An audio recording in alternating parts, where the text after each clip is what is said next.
ఒక విత్తనం వేసిన తర్వాత దాని ద్వారా ఫలాలు ఆశిస్తారు.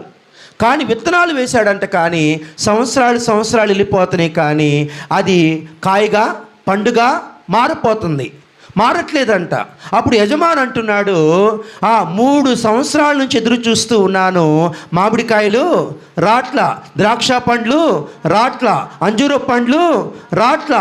3 సంవత్సరాలు ఖర్చు పెట్టాను, 3 సంవత్సరాలు ఎరువేశాను, 3 సంవత్సరాలు తోటమాలికి జీతం ఇచ్చాను నేను, కానీ విత్తనంగానే ఉంది, కానీ ఆకులు ఉన్నాయి, కానీ ఫలాలు. మీకు అర్థమైందా? ఏం రాలేదంట?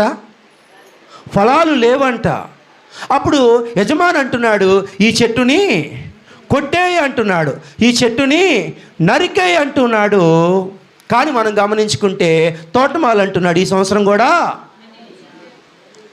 అర్థమవుతుందా? ఆ చెట్టు ఎవరంటే, ఒకవేళ ఇంకా నువ్వు యేసు ప్రభుని అంగీకరించకపోతే గనక, ప్రార్థనకు రాకుండా ఉంటే గనక, దేవుడు నీకు 1 సంవత్సరం, ఇంకొక సంవత్సరం, ఇంకొక సంవత్సరం, ఇంకొక సంవత్సరం నీకు అవకాశం ఇస్తూ ఉన్నాడు. నువ్వు అనుకుంటున్న అవకాశం ఇచ్చింది నీ బాగా తినటానికి, అవకాశం ఇచ్చింది బాగా తిరగడానికి, అవకాశం ఇచ్చింది బలాన్ని పొందుకోవడానికి అనుకుంటున్నావు. కానీ దేవుని యొక్క వాక్యం సెలవిస్తూ ఉన్నది, దేవుని బిడ్డలారా, నీకు ఆయుష్కాలం ఎందుకు ఇస్తున్నాడంటే, నువ్వు ఆయన సన్నిధికి వస్తావని, నీ మారు మనసు పొందుతావని, పాపక్షమాపణ పొందుతావని, అనేకులకు వాక్యాన్ని ప్రకటిస్తావని దేవుడు నీకు సమయాన్ని ఇస్తున్నాడు. కానీ సమయాన్ని నువ్వేం చేస్తున్నావు? దుర్వినియోగం.